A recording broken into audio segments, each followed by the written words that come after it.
pathetic and weak.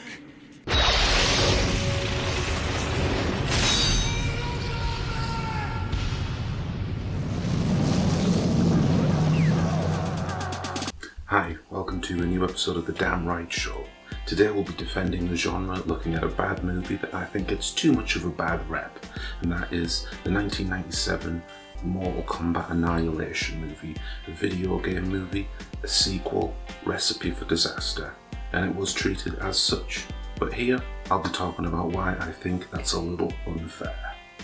To begin with, Annihilation got a 2% approval rating on Rotten Tomatoes, which is a steep decline from the prior movies Mortal Kombat 1995 at 47%. Mortal Kombat's my favourite fighting game franchise by a narrow margin, just defeating the Tekken series. And what I love about them most isn't the ultra-violence, it isn't the guest characters, it isn't the quirky sense of humour, but it's the story.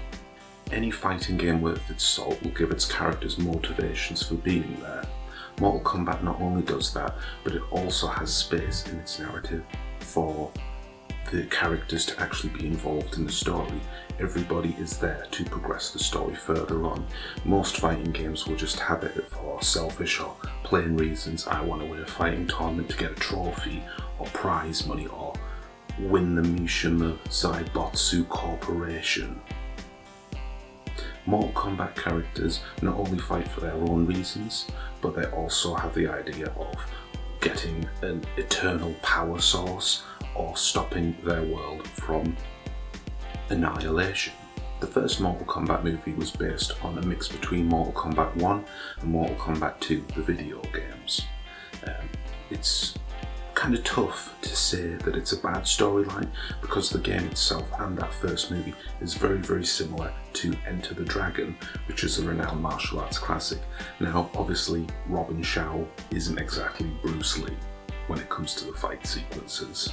Mortal Kombat Annihilation is based on the Mortal Kombat 3 story, where Outworld Overlord Shao Kahn resurrects the good Queen Sindel, turns her evil, marries her, and that union allows the Outworld warriors to travel freely between the realms, where they will now take on Earthrealm.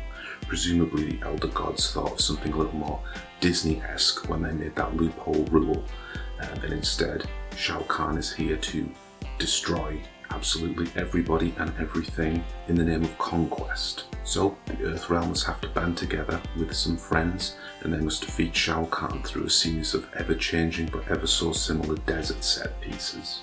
So let's get the bad out of the way.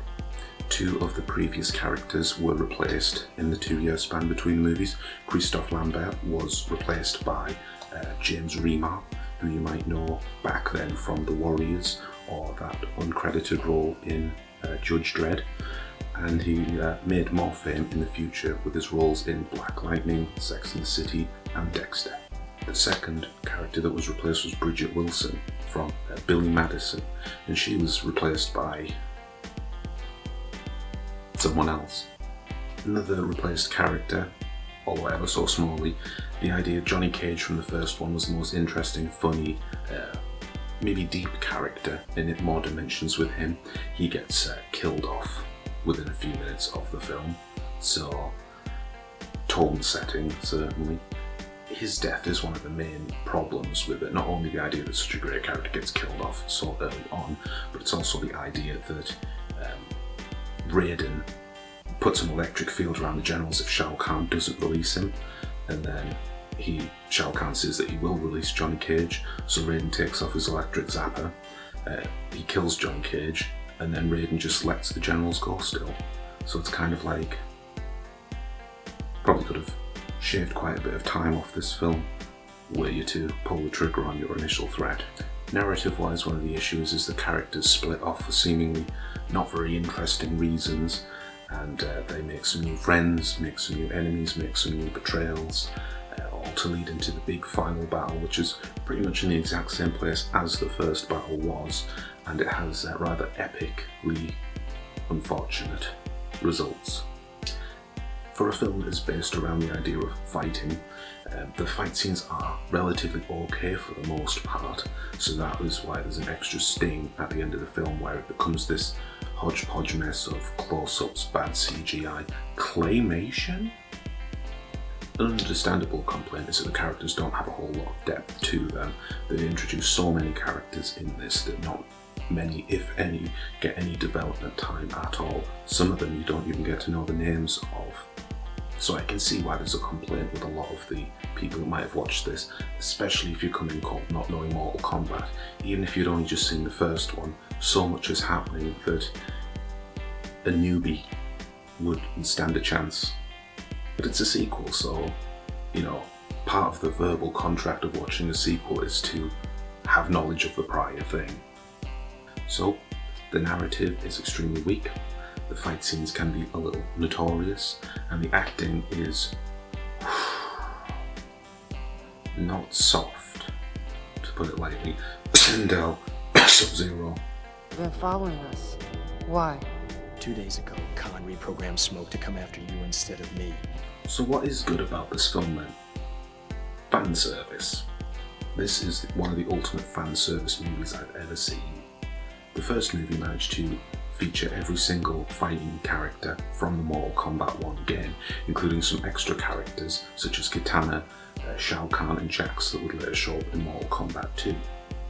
So Mortal Kombat Annihilation says, hold my beer, features pretty much every character from the Mortal Kombat trilogy, sans for Kintaro and Kung Lao, although the great Kung Lao is name dropped, as is Cabal and Striker, who also don't feature on screen, but the idea of name dropping them adds to the list. The costuming on this film is pretty fantastic, and some of the special effects, especially the practical ones, look really great.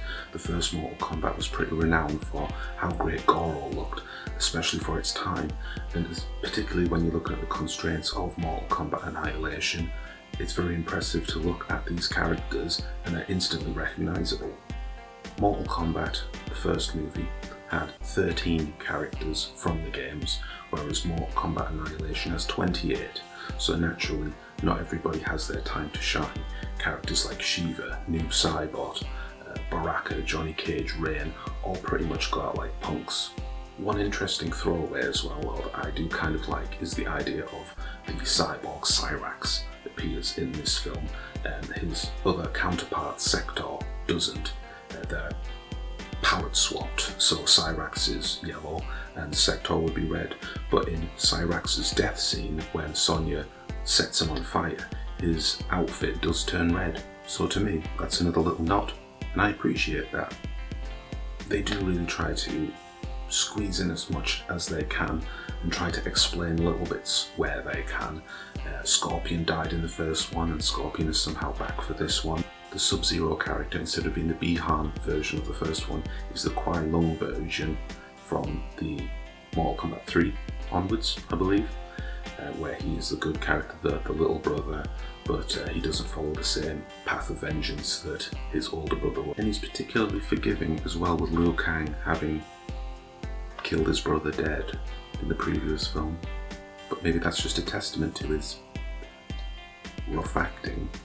For people who are interested in the character Sub-Zero beyond that, later on in the film when Ermac spawns out that black ninja, Noob Saibot, famously named for being the creators of Mortal Kombat, Boon and Tobias, but spelled backwards, is actually the ghost of the original Sub-Zero.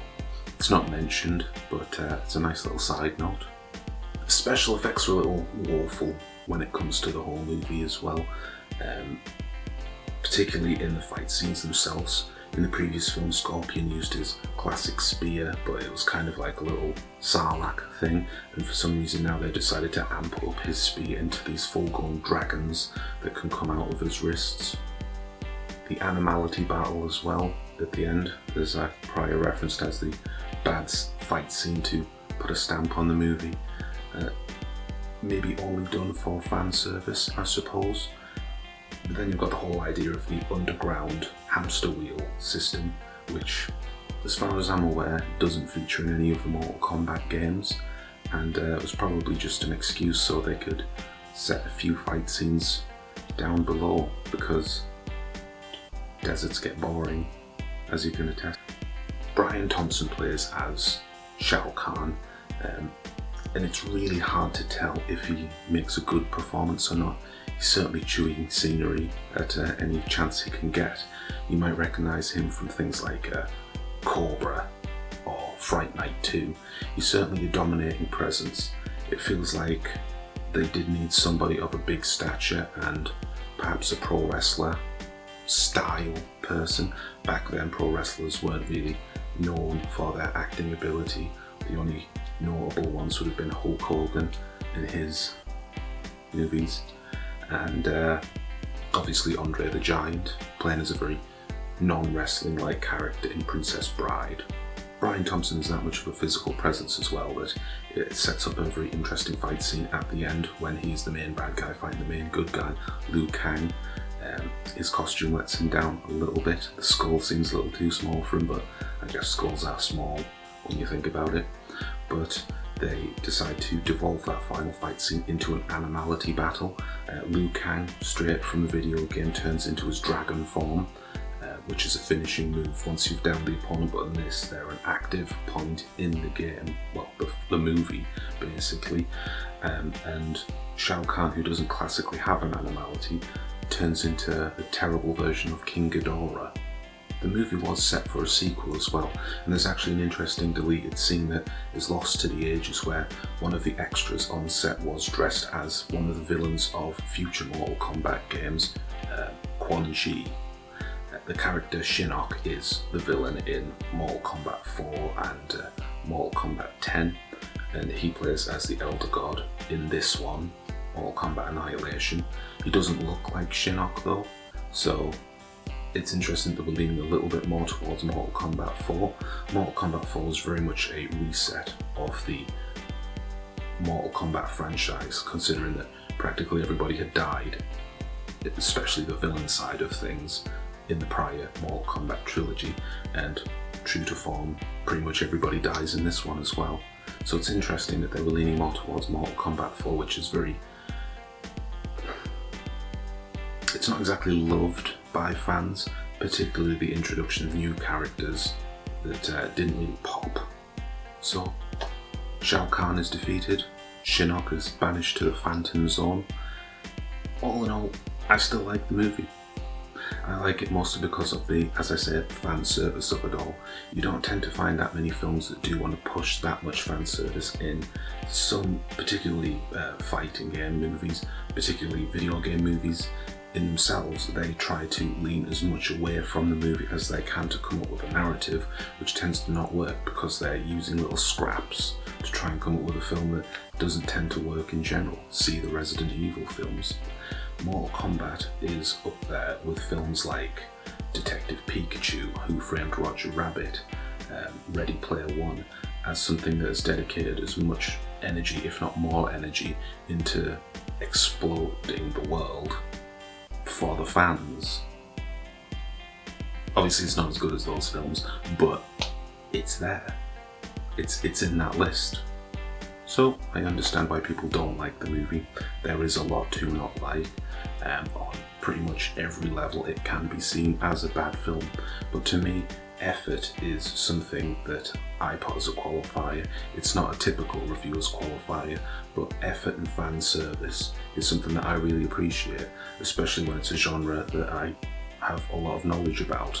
So the idea that they've squeezed so much in to the detriment of the story and perhaps quality in different areas, but all the same, I really appreciate it. And now with the success of things like Detective Pikachu, of Sonic the Hedgehog, it looks like video game movies are going into a renaissance of sorts. And this is an interesting journey back to a time where new ground was trying to be settled. So leave a comment below, let me know what you think. Did you like Mortal Kombat Annihilation? Does it get the rough go that it is deserving of? Or are people a little too harsh on it? What do you appreciate about it? What is the best video game movies? But I'll see you in the next video.